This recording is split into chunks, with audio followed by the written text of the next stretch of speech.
बुखार आपके लिए बुरा नहीं है, बल्कि आपके शरीर के लिए बहुत अच्छी बात है।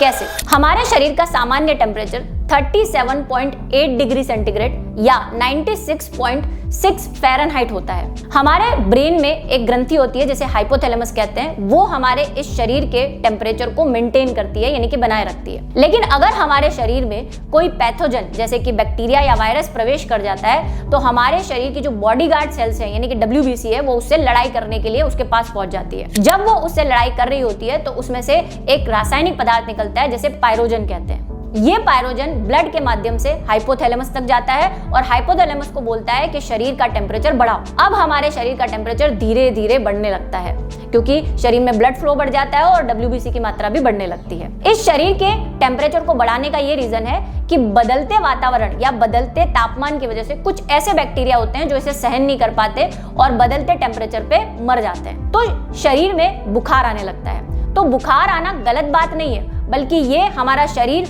उस बैक्टीरिया से लड़ रहा है और उसे मारने की कोशिश कर रहा है और इसी दौरान हमारा शरीर बाकी की तैयारी पूरी कर लेता है, जैसे एंटीबॉडी को बनाना। तो अगली बार अगर आपको बुखार आए तो परेशान मत होइए, आपका शरीर आपको लड़ाई करने के लिए यानी कि बैक्टीरिया के लिए रेडी कर रहा है। लेकिन क्या हमेशा बुखार को इग्नोर करना चाहिए? उसके लिए कोई भी दवाई नहीं लेनी चाहिए? ऐसा भी नहीं है। अगर आपको बुखार बार बार आ रहा है या 102 डिग्री फ़ारेनहाइट से ऊपर बुखार है और बिना कारण आ रहा है तो हो सकता है ये किसी बड़ी बीमारी का संकेत हो। तो बुखार को एकदम इग्नोर भी नहीं करना है। अगर ज्यादा दिनों तक बुखार आ रहा है तो डॉक्टर के पास जाएं और उनसे सलाह लेकर दवाई लें। तो अगली बार बुखार आए तो परेशान मत होइए क्योंकि बुखार अच्छा है।